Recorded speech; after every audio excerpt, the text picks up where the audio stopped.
Hello again, Grace chatting again and answering your questions. So another question that I've received from someone is, how do I stay calm when my partner abuses my kindness?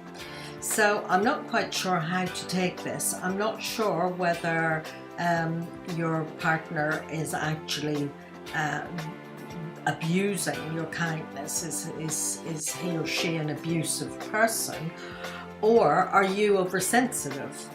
In any case, I would say, first of all, if you haven't discussed it, your partner isn't a mind reader.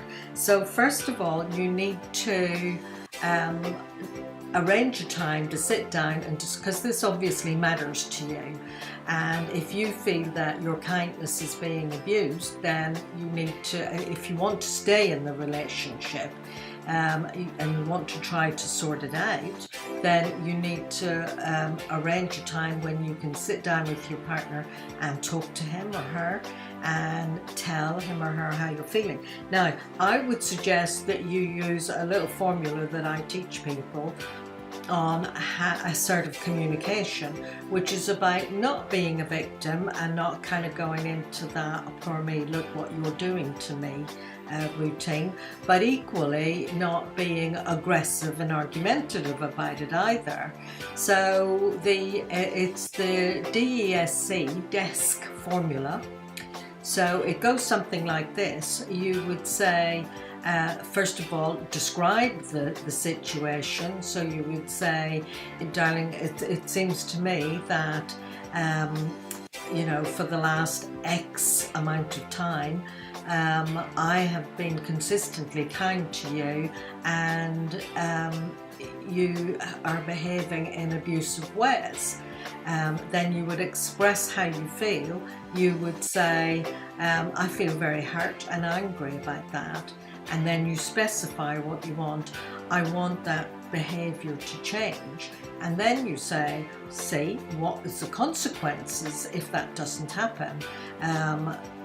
You would say, perhaps the consequences are, I'm not prepared to allow myself to be treated abusively any longer.